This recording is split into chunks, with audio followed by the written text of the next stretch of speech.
I am Maria Garcia de Fleury. Kneeling, prostrating ourselves before the Blessed Jesus is an act of humble and fervent worship, in praise of the merciful God, in thanksgiving to the giver of all gifts, and in prayer to the one who lives always to intercede for us. When we prostrate ourselves before the Blessed Sacrament, we are adoring the great mystery of the Eucharist that contains the new and definite alliance of God with humanity in Christ. Jesus said in the Gospel, reading about the allegory of the vine and the branches, "Remain in me as I remain in you." How well this passage can be understood from the mystery of the living presence and living giving of Christ in the Eucharist.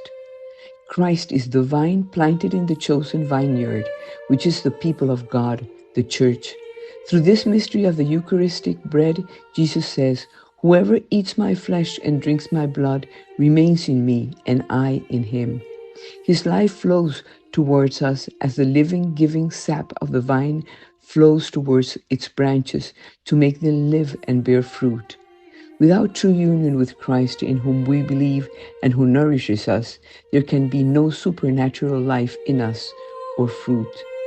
There are deep theological and spiritual motivations that underline devotion to the Blessed Sacrament outside of the celebration of the Mass. It is true that the reservation of the sacrament began to bring communion to the sick and absent from the celebration.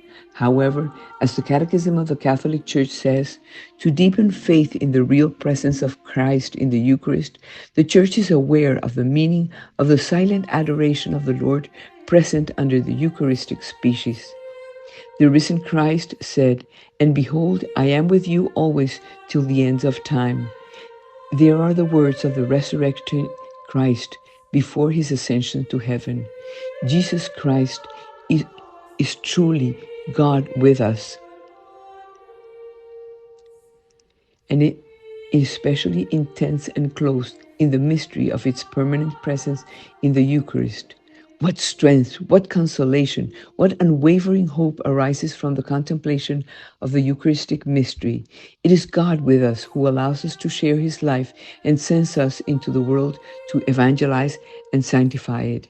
Continuous worship, which takes place in many churches and in some events even at night, is an enriching form of worship. The invitation is that this worship in parishes and Christian communities take root as a custom of a form of Eucharistic adoration. In the tabernacle of each church, we have a shining beacon through contact with which our lives can be illuminated and transformed. The various forms of Eucharistic devotion are both an extension of sacrifice and communion and a preparation for them. God brings forth many vocations of apostles, missionaries, of intimacy with Christ in the Eucharist, to take this gospel of salvation to the ends of the earth, but he needs our availability to take the gospel everywhere and demonstrate that with God we always win.